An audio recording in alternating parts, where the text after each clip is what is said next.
We are so busy trying to survive and get through the day.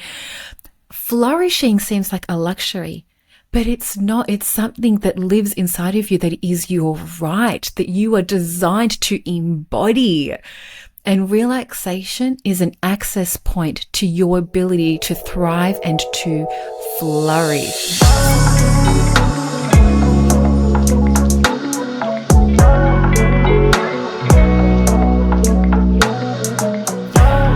Hi everyone, welcome to the Lead from Love podcast. I am Yalini, I am your host and love coach. Now in today's episode, we are talking all things relaxation. Now I know that this might be a no-brainer. Who doesn't know how to relax? But what might actually surprise you is that most of us are getting this wrong, especially in this day and age with technology being what it is. So in this episode, we're going to cover the misconceptions around relaxation, then talk about what it really is and what you can do to have more of it in your life and why this is so crucial for your mental health, for who you are as a person and how you show up in your relationships, whether that be with family, with friends, or with a partner. Now, to talk more about this, I have the incredible Faye Lawand joining me today, who is an internal conflict resolution expert. Now, Faye has helped thousands of women around the world with inner turmoil, inner conflict with things like anxiety and depression and the fatigue that comes with all of the chatter that goes on in our minds and in our lives. And not only has Faye gone through that journey of anxiety and depression herself in her own life and gotten to the other side, but now she helps women move through it with her very own mental health blueprint. So she knows what it is to struggle. She knows what it is to have that chatter, how to not relax. And she now knows what it is to do it properly, how to invite more of it into our lives so that we can have that peace and that sanity and that positive mental health. So welcome, Faye. It is so amazing to have you join us today. I hope I did you justice with that introduction. Yes, beautiful. Lovely to connect with you. Thank you for having me on. And thank you for what you do in the world. It's so important now more than ever to lead from love. Now more than ever. Thank you so much. Yeah, thank you. I appreciate you. And you're my very first guest on the podcast as well. So congratulations and welcome. I feel super honored, Yalini. Thank you. I feel like it's quite serendipitous with the way that we've been in each other's worlds for all of this time and it's finally all come together. And talking about a topic like relaxation, which is one of the things that I love to do the most. Yeah. So thank you. So please tell me, how are we getting this so wrong? What are the common misconceptions around relaxation? The most common one is to confuse relaxation with enjoyment, like relaxation with chilling, relaxation with leisure. And both are very important for, the quality of our life and really actually very important for our brain as well. So it's really important to, continue unplugging with the activities that you enjoy, like, your Netflix or your video games or your music or your walks in nature or any of those other things that you in your mind consider to be relaxation. So usually when I ask my clients, what do you do for relaxation? Those are the types of responses that I get, Yalini. The ones that I just mentioned. I watch, I watch something on Netflix. I have a glass of wine. I go out with friends. I walk my dog, etc., etc. And yes, while all of these things are incredible, they may not be enough in shifting your nervous system from a place of tension, a place of stress, a place of stimulation, to the opposite, where it actually comes back to calm, healing, and balance.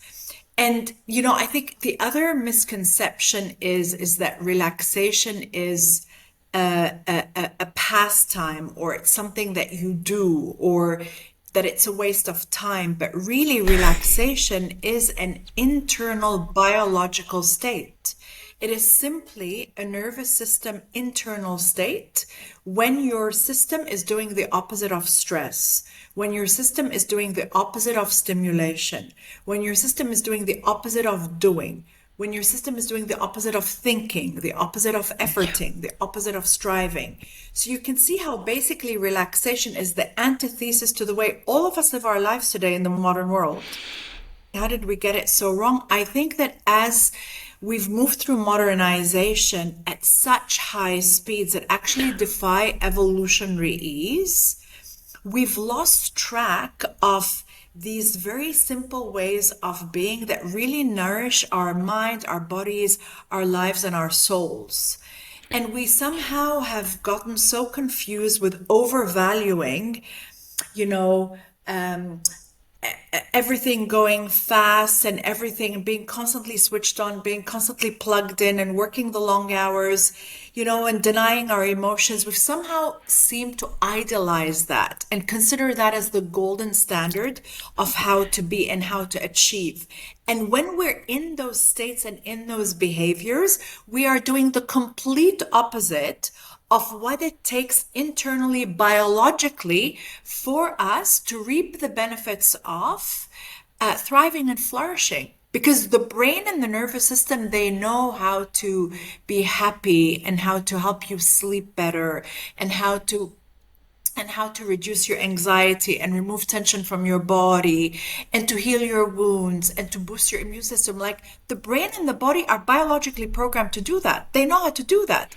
But what happens is that we're so much in doing mode, we're so much in efforting mode, and so we don't take our foot off the gas pedal. And eventually, like if you're driving a car with your foot on the gas pedal constantly, at some point, something is going to go seriously wrong, either for you on the road or for someone else, or if things are really bad, for all of the above.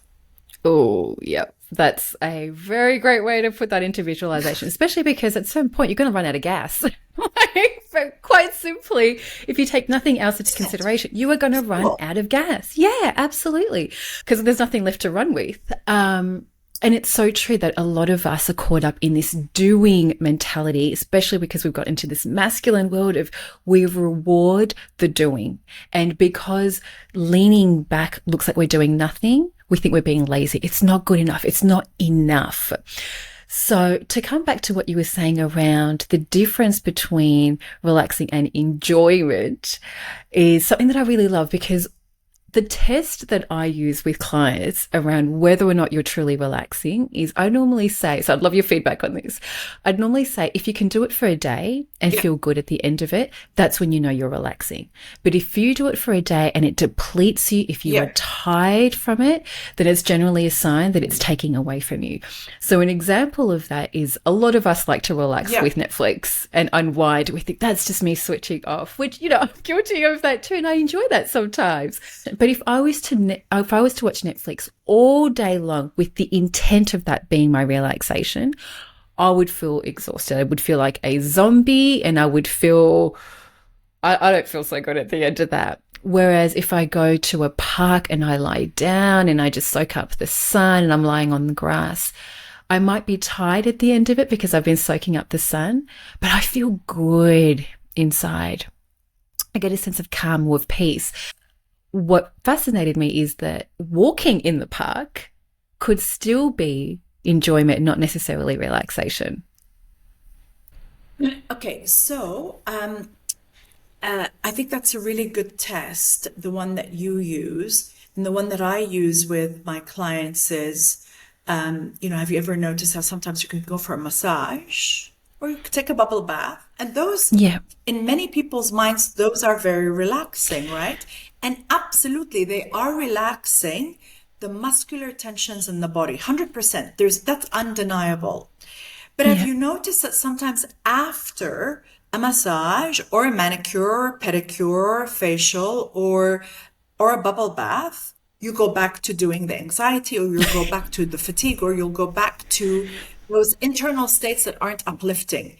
And here's the reason why. So from a scientific perspective, what relaxation is slowing down and removing tension, not just from the physical body, but from the emotions and from the mind. And so, yes, when I said that walk in the park could be relaxing or it could be enjoyment, it depends on how you approach it. So if you're walking in the park and you're scrolling your phone or you're yelling at your child, or you're listening to the news, and there's so much hyperactivity going on internally, and your emotions are also being overly active, that's not going to take your brain and your nervous system to a place of relaxation. Because basically, those activities still require your foot to be on the gas pedal, right? For you to yell at your child Yeah. or check the news or, have an intense conversation on the phone, your foot is on the gas pedal. By contrast, Okay. what you're doing is you're going to the park, you're taking a walk in the park, you're lying down, and you're going internally. You're feeling the sensation of the sun on your skin. You're probably experiencing, the weight and the heaviness of the body on the floor. You're engaging your senses, and you're feeling the touch of the breeze on your skin. You're listening to the sounds around you. That's the difference of how an experience in the park could be relaxing versus the first example, because you're disengaging your thoughts and your emotions, and you're being still. You're allowing some stillness to arise so that the brain can process and internalize all the conversations, all the emotions, and all the thoughts that you've had until that point that you went to the park. Oh, I love this. I love that. Thank you so much for that clarification, because really what I'm hearing is, are we disconnecting ourselves from the stimulation of our technology and our thoughts when we're doing these activities? And I'm conscious that for a lot of people, that walk in the park is also a time to listen to a podcast or listen to music, and that is their way of relaxing, because there is so much chatter going on in their mind. And so the fear is, well, if I put that technology away, then it's not going to be relaxing, because I'm going to be ruminating on all of the things going on in my mind. So what do you do in that circumstance when you go, okay, I'm willing to put the phone away, but I'm scared that I'm not going to relax. I'm scared that I'm going to find this more overwhelming. To your point as well, Yeleni, for a lot of people, that walk in the park is maybe the only time that they have to be alone and away from the busyness of, a work environment or a family environment, and all of the juggling that is a very, very, very real in the lives of so many of us, particularly so many women around the planet. So I get that. And what I say to that is, it's So especially because you have so much going on, and it is especially because you are pulled in so many different directions. It is especially because your life is so demanding that you need to, if you're serious about improving the quality of your life, to do something differently. And part of that something differently is to find a way to carve out 5, 10, 15 minutes to practice relaxation techniques, which we'll get into in a moment.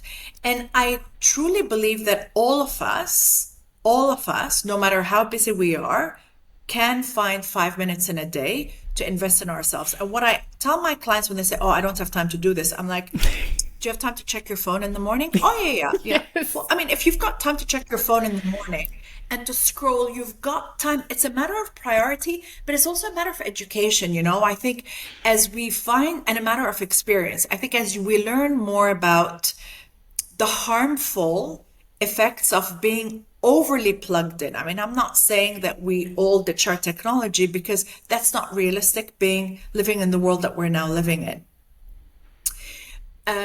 So it's part of it is the education around that, but another is actually experiencing it, like even trialing out for 3 days. I actually tell my clients when they present with cynicism around digital detox, I said, I get it. Like, I totally understand. But can you maybe commit to just 3 days of giving yourself 5 minutes on either end of your sleep to just see what it's like, not to get on the phone first thing in the morning, and not to be on it until you close your eyes at night. And just notice what it's like for 3 days. That's it. And with the brain the way that it is, and the reward centers the way that they're designated, once the brain experiences something positive, it will start recreating those patterns, those behaviors for you so that it will reap more of those benefits. And so when you start noticing like, oh my gosh, I actually sleep better. I'm more focused during the day because I've written down my goals. I've taken some time to stretch my body. Like when you notice that things are a little bit better because you've given yourself 5 minutes instead of giving it away to the technology devices, then your brain is more likely to keep you committed to that habit. And Yalini, the thing is with being overly, especially first thing in the morning and last thing at night, which is basically, that hypnagogic and hypnopompic state where the brain waves slow down. The brain waves slow down. And when your brain waves have slowed down, you're basically in a state of hypnosis. And so basically you're programmable. Your brain is programmable. Oh, yeah. So just watch, what are you doing in those moments where your brain is so programmable? Because when you're overly scrolling or overly connected in those programmable moments, you're basically consuming the thoughts, the emotions, and basically the agendas of other people. And you're at default on someone else's agenda and totally disconnected from yourself. And we know that the more disconnected we are from ourselves, that's how we get into trouble. Because when we're connected with ourselves, we're also connected to our capacity with all our internal resources. I love this so much because it's so true. A lot of people will go, I don't have time for that. Because what they do is they think this is one more thing I need to squeeze in.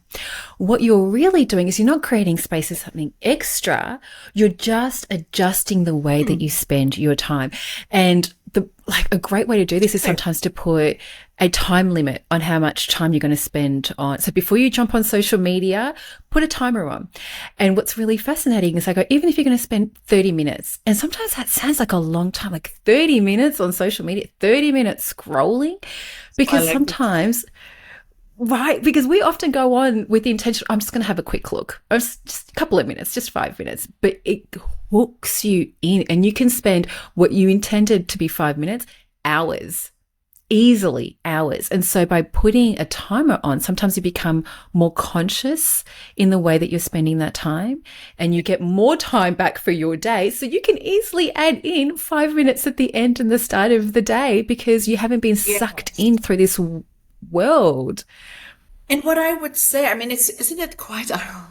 It's actually quite ironic that we need to use technology to monitor our tech behavior, our digital behavior. Yeah. I think the irony is not lost on me. But anyway, this is the world in which we live today. And so we need to work with it and not resist it. But what I want to say about that is if I would question and challenge why you need to spend so much time scrolling, not why one would need to. Yeah. And here's one thing, being a trauma expert. One of the things that we look at and that we help people with is to move away from numbing behaviors. And traditionally, we kind of associate numbing behaviors with like smoking or like, weed or, drinking or whatever. But actually, scrolling social media is a total numbing behavior, 100% numbing behavior. And so, what I would do is I would challenge you to just observe in those moments when you find yourself, oh my God, we all know when we've been on social media for too long. What are you running away from? What are you trying to suppress? What are you not willing to look at? What has been uncomfortable during the day? What is making you feel out of balance? And the more that we become aware of what those things are, that we're not repressing them, we don't need to run away from them because, Yalini, when we run away from something, that's also putting the nervous system in flight mode.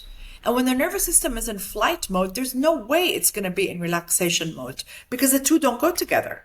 And when you're in flight mode, it's also your foot is on the gas pedal, right? So the nervous system is still going and churning out stress hormones. So basically any time that your foot is on the gas pedal, what's happening is regardless of the cause, whether it's an actual threat, whether you're fighting something, fleeing from something, or fawning around something, your body, your biology is producing stress hormones.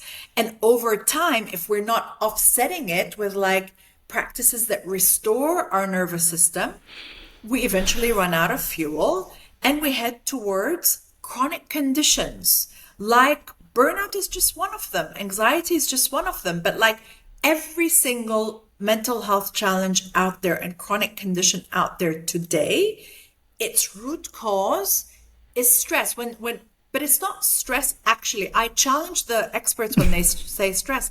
It's chronic stress. Because stress is not a bad thing, you know. Stress is a mobilization adaptation response. Like we need stress in our lives. If we didn't have stress, we would not be able to get out of bed, wouldn't be able, you know, to run to exercise, wouldn't be able to give a presentation, wouldn't be able to get through a project, wouldn't be able to drive to work. Like you're not going to do that in a calm, zened out state. That's just not going to happen. So it's not the problem. It challenges you to grow. Stress is not the problem.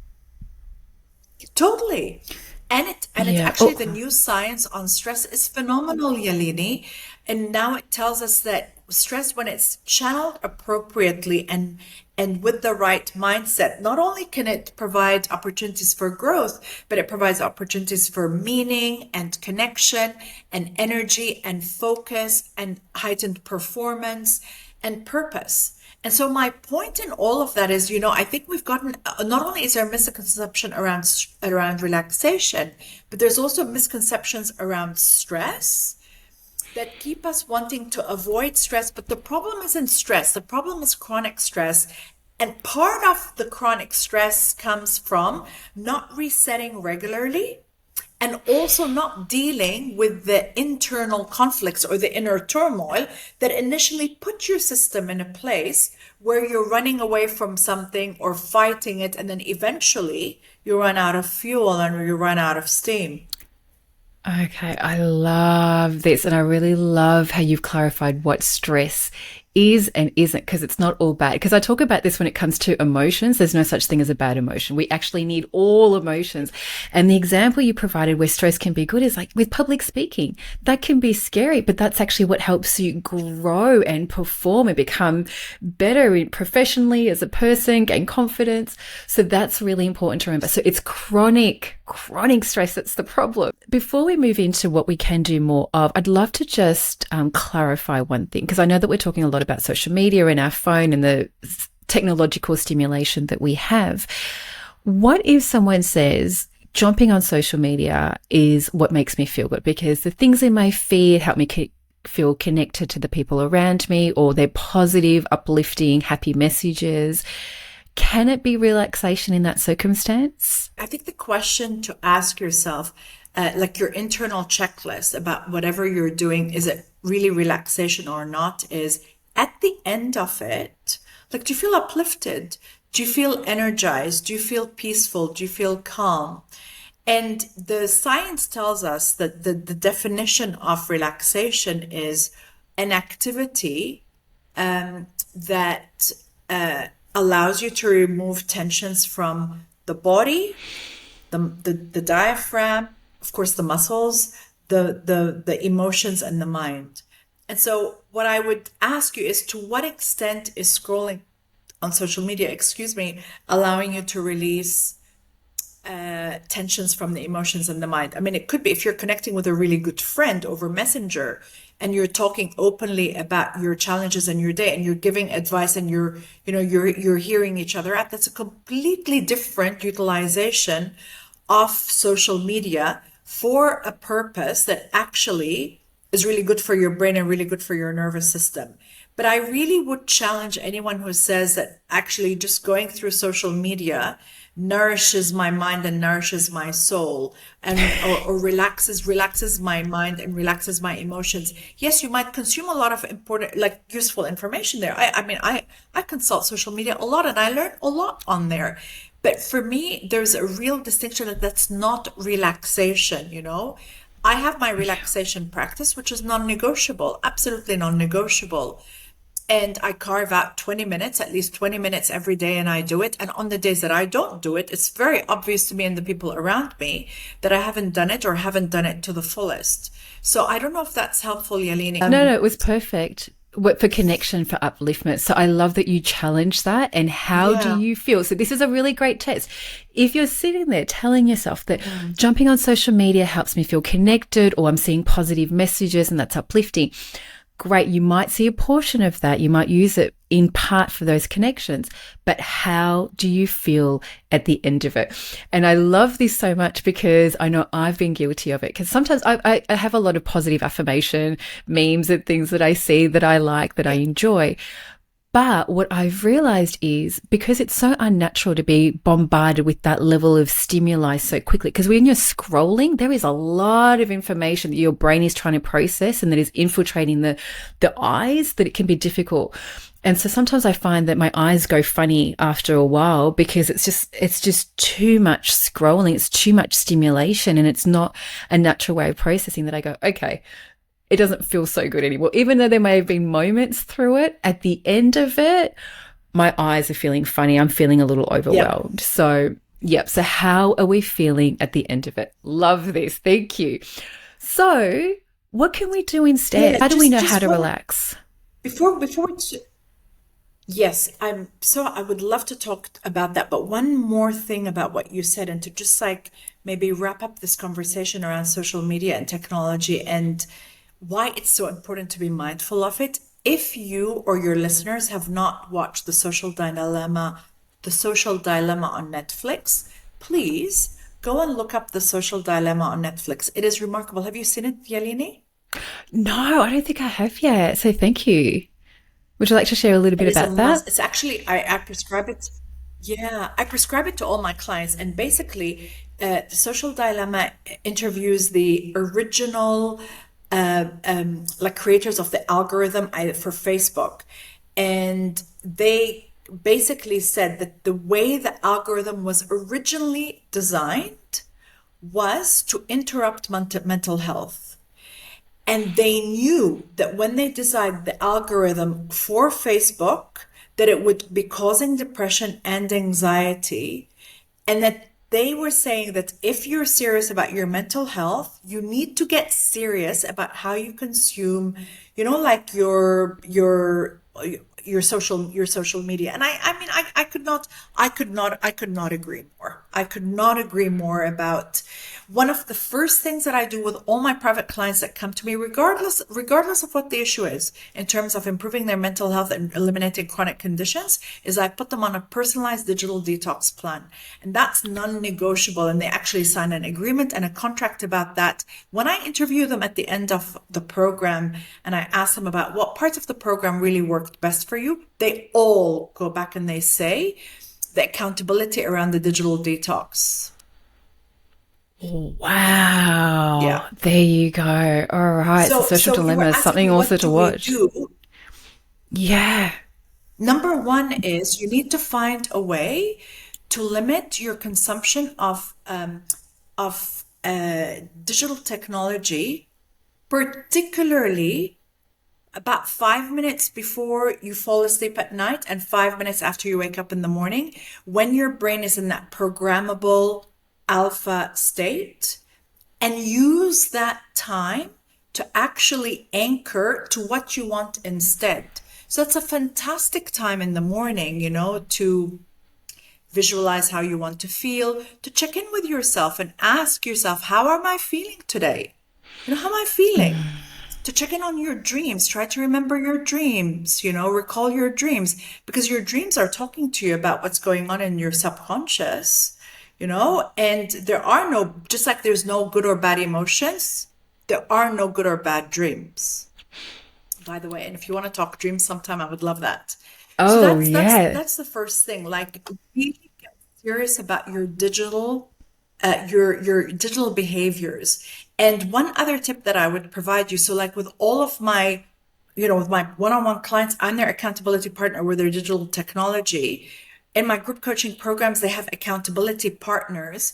So if you're listening to this podcast, find an accountability partner, and just say, okay, I commit to this. It's a very simple practice. So you just tell each other, like, I commit to being off my phone and off the technology for at least 5 minutes before bed and 5 minutes after I wake up. right? So that's all you're doing with an accountability practice. And then you decide on the intervals where you're going to check in with each other, right?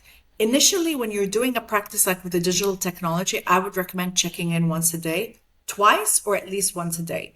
And basically, let's say you and I are accountability partners, Yalini, and you've told me that you're committing to 5 minutes on either end of sleep. So, I Yeah. would check in with you, and we've decided we're going to check in, let's say, at 10 o'clock every morning. And it's very simple. Hi, Yalini. You said that you were going to be off your phone for 5 minutes after you wake up in the morning. How did you go with that practice today? And then you just tell me how you went with that practice.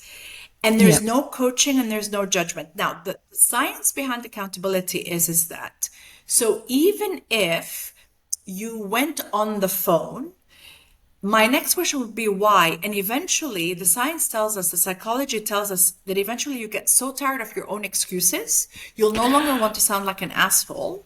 So you will get on the bandwagon and commit to the behavior that you told the accountability partner about. I use accountability. So at the start of the year, I went 100 days without alcohol. Best thing that I did, by the way. So my husband was my accountability partner. It's like, okay, every week I told him, to check in with me every week, about like, Yeah. especially, when I'm out and stuff. And it was great. So tip number one is find a way to get really serious about your digital discipline. One way to do that, of course, you can use the timers that Yelini recommended, and also find an accountability partner and use the accountability psychology to keep you on track with that behavior. And maybe watch The Social Dilemma. Okay. Okay. Tip number two is carve out at least 3 minutes. Okay. I mean, it would be great if you could do 10 or 15, but at least 3 minutes every day to just be still. Don't move. Just don't be still. Don't move. Don't move your body.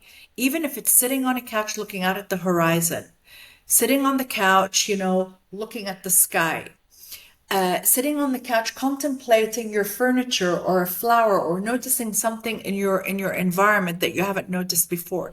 But just be still.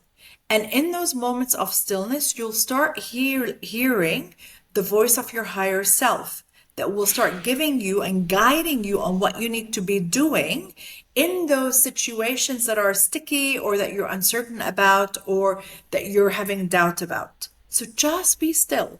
If you want to close your eyes and do a meditation, great. If you want to close your eyes and feel the sensations in your body or feel the breath, great. But if that's something that doesn't feel accessible to you right now, no problem. Just be still. At least 3 minutes a day. And the next one is to be honest with yourself and how you feel. And you see, it's connected because once you start quieting your brain, getting still, eventually you'll know how you really are, how you really think, and what you really feel. And there's absolutely no way that you can experience elevated levels of mental health and positivity and an incredible quality of life if you are out of touch with how you feel. Not possible. Absolutely not possible. Yeah. Right? 100%. Because how do you connect with truth if you don't even know who you are? Impossible. And the brain is wired with the capacity to then process these emotions. Like the thing is with therapy, I mean, like we're both therapists and like I'm a big advocate. I mean, I go to therapy regularly, but the thing is, it's because we needed therapy because nobody ever taught us that actually the brain can do it for you as you're going through life. And it doesn't need to pile up on you and build up to a moment of crisis that leads you actually to a therapist.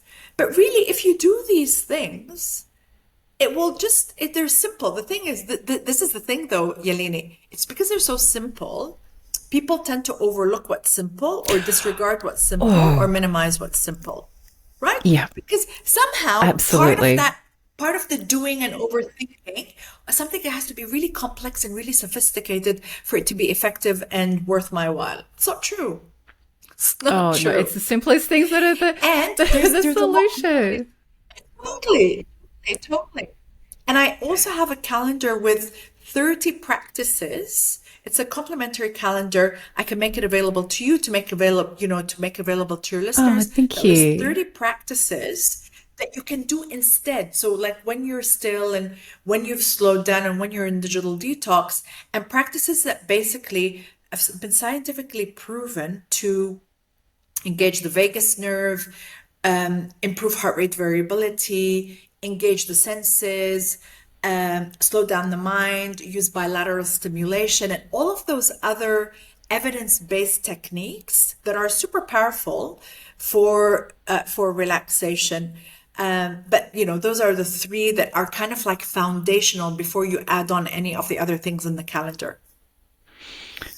Oh, this is amazing because one of the things I was going to say is sometimes people are scared of even taking 3 minutes out of their day to be still because they have been running away from their thoughts and their feelings for so long. They are scared that it's going to overwhelm them. So what I love is your reminder that your brain is designed to heal that. It's designed to process it. It's designed to free you of it. You just need to give yourself the opportunity. So it doesn't have to be that scary. You just need to hit the brake pedal. That's all you need to do. Actually, our only job, seriously, our only job is to hit the brake pedal then and flick the switch. And then the body, I mean, the body's miraculous. The nervous system Oh is my God. miraculous. It's absolutely miraculous. And then it will take care of the rest. Now, will it happen right away after your first try? Well, I mean, it may or it may not. I mean, you will definitely feel better with time, but this is a practice for life, and you can't go from being in like overdoing and overthinking and over efforting over years and decades and expect after one practice for everything to fall into place. But I do promise and I do guarantee that with consistent regular effort, your life will change miraculously as you really commit and bring an intention to adding more relaxation into your life. Oh, I love it. So, what's the ripple effect of this, of having all of these practices in our life, of really understanding what it is to relax, give our body, our mind, our spirit the space to process and release the baggage that we're holding onto? How is this so fundamental for our mental health, our life, our relationships, how we show up in the world? Yelene, I can go on about this indefinitely, but I can summarize it by saying so the founder that he's called the founder. He's not really the founder because this relaxation response has been hardwired into our biology since the beginning of time. So Herbert Benson, Yep. it's not that he's the founder, he actually is the first person who started really studying about the relaxation response in the 50s in Harvard, right? And then wrote Yeah. lots of books about it. So that's why he's considered the grandfather of relaxation. But he said there is nothing that proper relaxation cannot heal and cure.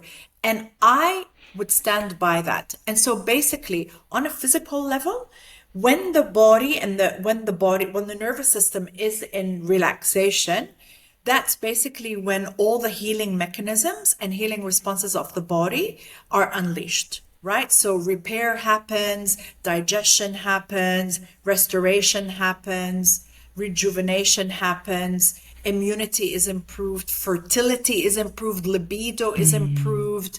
All of these chronic health conditions that seem to be so common, right?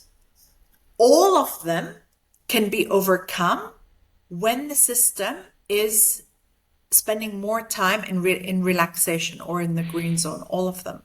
And just because something is normal, it doesn't make it natural. Oh, Yeah, it seems quite yes. normal yeah, it's very normal. It seems so normalized, but that's not Yeah. natural, right? So from a physical perspective, all of these chronic symptoms that seem to be so common and so normalized, all of them can shift, and all of them can heal. From a mental perspective, wow, I mean, so it's consolidation of thoughts, consolidation of memories, clarity of thought, decision making, problem solving, creativity. From an emotional perspective, it's regulating your emotions, it's moving away from reactivity, it's an increase in positive emotions, it's an increase in a sense of purpose, a sense of meaning, a sense of, belonging.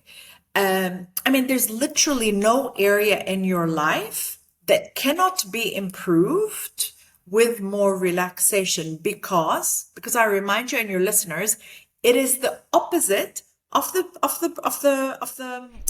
gas pedal. Yeah. And it is basically our inbuilt regulating mechanism for healing from stress, anxiety, trauma, depression, doing, thinking, and efforting. But as I said, the only reason why more of us are not experiencing those positive ripple effects is we're not slowing down and we're not flicking on the switch. It's that simple.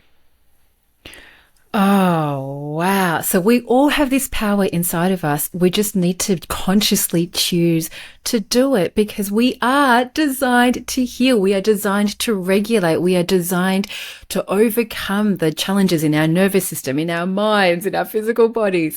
And we're So, designed to thrive.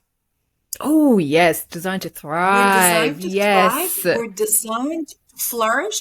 We're designed to love. Hey, we're designed for all of that.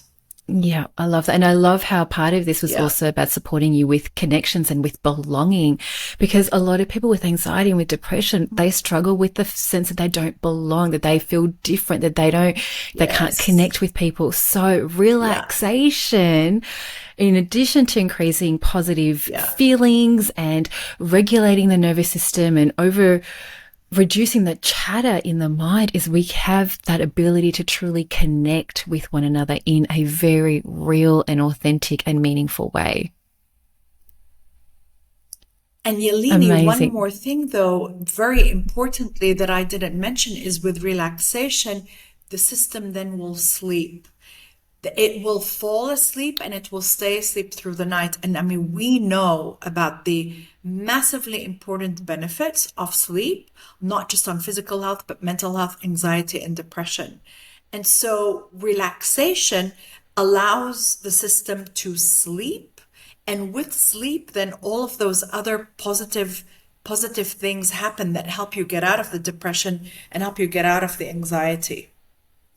Oh, absolutely. We can't function without sleep. The body has no time to recalibrate and to heal and detox and move through No, things. So, getting a better no. night's sleep, knowing how to truly, truly relax. I know a lot of my listeners, and I know people in my life that struggle with sleep because the moment they switch off, it's all of that chatter that goes on in their mind because, from what I'm gathering, we haven't created real space to relax through our day so that that chatter can be processed and released.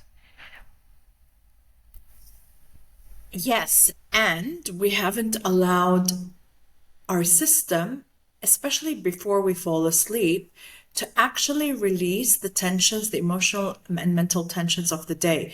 And I know it sounds counterproductive, Yelini, but a simple practice of asking yourself how I feel and what I think is amazing to basically purge that stuff that was caught up during the day and didn't get processed for whatever reason. Okay, because it just needs to be acknowledged. It just needs to be acknowledged in order for it to start That's to it. release. That's it. And I just want to clarify to the listeners as well, asking yourself those questions, what do I think? How do I feel? It's not about getting caught up in the stories. It's not about then ruminating and going through and reliving the trauma or the drama from the day. It's just about acknowledging it and giving yourself the space to connect and feel it, because that acknowledgement, creating the space for it, it can disappear like that.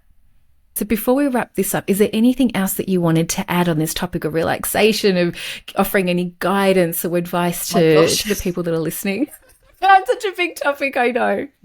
I could literally, this is my life's work, right? So I could literally talk about this indefinitely. This is why I run courses on this that actually are 66 days, so because it takes 66 days to master a skill or master a technique, by the way. So, I mean, I could talk about this indefinitely, but what I will say as a departing thought is just for 3 days, try out one of the things that you heard today and notice the difference that it makes on yourself and on your mental health. Thank you so much. Thank you so much for joining us on this episode of Lead from Love. It has been such a pleasure, not just for me personally to be able to connect with you, but just for you to share that knowledge and that wisdom with our listeners, because this is such an important topic. And I love, what you said at the start. There is a difference between relaxation and enjoyment. And the biggest element to that is how we are consciously spending that time. Yes, going for a walk in the park can be relaxation, but are you on your phone? Are you yelling at kids? Are you actually present in the moment, or are you distracted by something else going on your phone or in your mind or in your life? So to really be able to relax, it's about being present in this one moment. And sometimes, yes, that means putting down that phone, because even if you think it's for connection, it can be overstimulation. And anything that is stimulating us is not allowing our nervous system to decompress, our mind to quieten, and giving the space for the mind, the body to actually heal. Because aren't we incredible, Faye? We are designed to heal. We are designed to thrive, not just to survive. And so the three things, and to flourish. I love that word, flourish. Doesn't it just give a great representation of who we can be in this life? And a lot of people, they don't give themselves the opportunity to even consider that as a possibility. We are so busy trying to survive and get through the day. Flourishing seems like a luxury. But it's not. It's something that lives inside of you, that is your right, that you are designed to embody. And relaxation is an access point to your ability to thrive and to flourish. So even if it's just for 3 days, spend 5 minutes at the end of the day and the first thing when you wake up in the morning, just away from the phone, just being present, asking yourself, what do I think? How do I feel? And you connect in with yourself. And if you need an accountability buddy, go for it. Grab someone that you know and keep each other accountable. It's not about coaching each other. It's not about judgment, because as Faye said, you will get sick of your own excuses by the end of this. You will find a way to make it work, because you don't even want to hear the excuses coming out of your own mouth. So it is self-regulation. It is self-accountability. You are just getting support in the process, and amazing things can happen when you start to connect with yourself. Because as Faye's clients have noticed, with all of the incredible things that she does with them in her program, this is one of the standouts, being able to disconnect in that way at the end of the day and at the start of the day. And that also creates a ripple effect of being able to sleep. If you struggle with a good night's sleep, disconnect.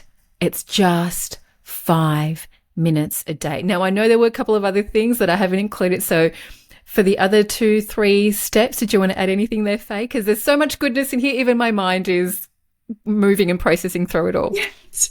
Yeah, you've done an incredible job of recapping, by the way. Yes, it's carving out stillness, like being physically still, actually physically still.